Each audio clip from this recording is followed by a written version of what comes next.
This is Olympic Studios in Barnes, southwest London.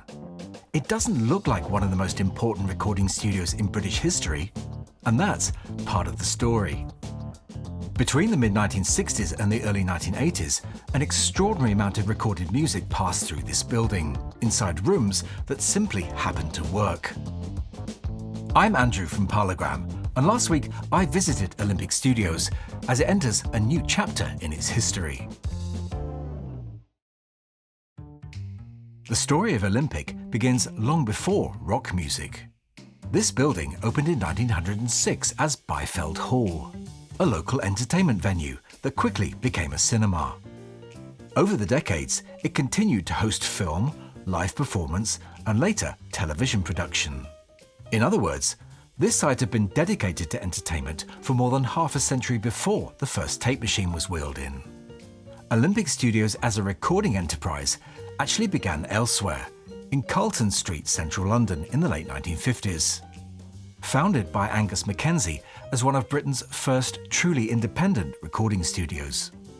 When their lease expired in 1966, the decision was taken to relocate to Barnes, and that move changed everything. Unlike many West End studios, which were often located in cramped, stuffy basements, this site offered space. Large rooms, high ceilings, and the ability to adapt a former cinema into something far more flexible. At a time when recording was moving away from the more formal, almost institutional atmosphere of early studios towards a looser, more musician-led and more creatively open approach, Olympic was in exactly the right place at the right time. A key figure in shaping what followed was Keith Grant, Olympic's senior engineer and studio manager. Under his guidance, Olympic became known for technical innovation that served musicians rather than distracting them. Custom-built mixing desks, adaptable acoustics, and an engineering culture that valued decisiveness and collaboration. Alongside colleagues such as Dick Swetnam, Grant helped develop consoles that would later become known as Helios desks, and a working environment that engineers and artists trusted. The result was a studio that felt confident, practical, and musically focused. By the mid-1960s, pop and rock records were becoming louder, denser, and more ambitious, and Olympic embraced that change. This was a studio built for musicians playing together, for powerful drums, amplified guitars, and performances that benefited from physical space. And that approach attracted some of the most talented artists of the time. The Rolling Stones recorded extensively here from 1966 onwards, and Jimi Hendrix recorded much of Are You Experienced and Axis Boulder's Love here. Led Zeppelin, The Who, Traffic, Blind Faith, and Procol Harum all worked in these rooms. According to ongoing archive work, well over 1,000 albums were recorded or mixed at Olympic over its lifetime.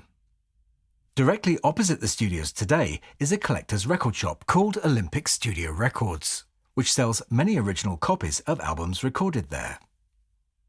They've also produced this book, documenting 100 albums made at Olympic, and flicking through it gives a very clear sense of how significant this place was.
There was a line people used to say at the time: Abbey Road had the Beatles, but Olympic had everyone else.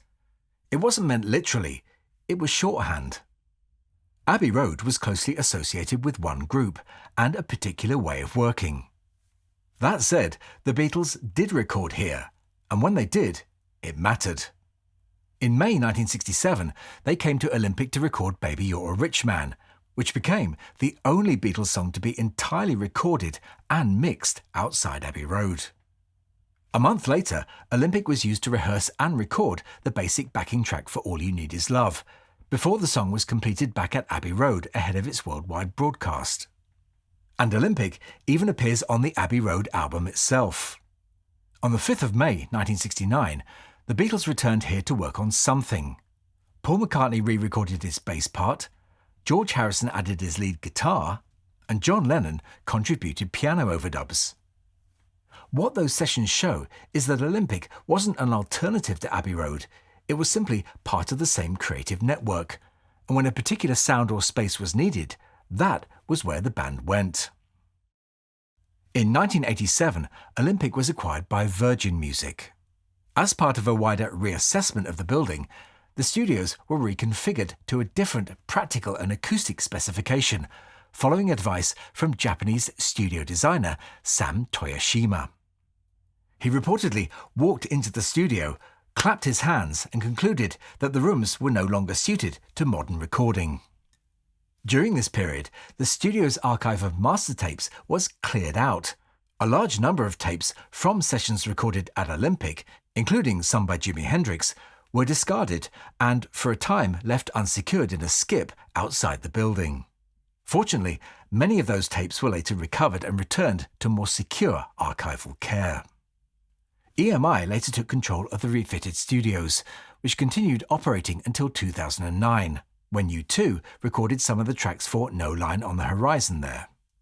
For many people, that felt like the end of the story, but Olympic wasn't finished. The building was carefully restored and reopened as a cinema and cultural space, continuing its original purpose rather than abandoning it. And now, something else has been added. At the top of the building, Olympic now includes a new recording studio. It's a working space, fitted with a fully restored vintage 1971 Neve recording desk. This desk was originally shipped as part of a complete studio installation to Moscow, where it spent decades in use at Melodia Studios. After a long journey through the United States and Japan, it was restored and returned to London, where it now sits here at Olympic, still doing the job it was built for. Olympic Studios isn't on the usual London tourist trail. Unlike Abbey Road, there's no zebra crossing photo opportunity, no queue of cameras, and less chance of being knocked over by a London taxi.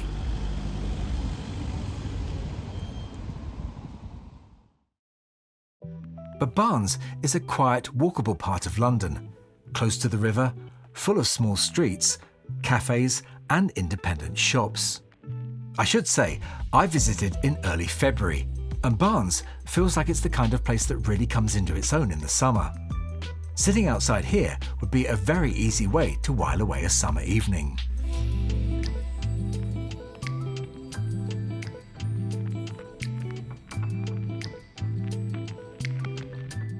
Olympic was always a working place. Seeing it continue to be used that way today, rather than simply being remembered, feels right. We'll be covering some of those classic albums in future episodes on the channel, but in the meantime, I'll leave links to Olympic's studio, cinema, and record shop in the description. But that's all for this one, so I'll say bye for now, and thanks for watching.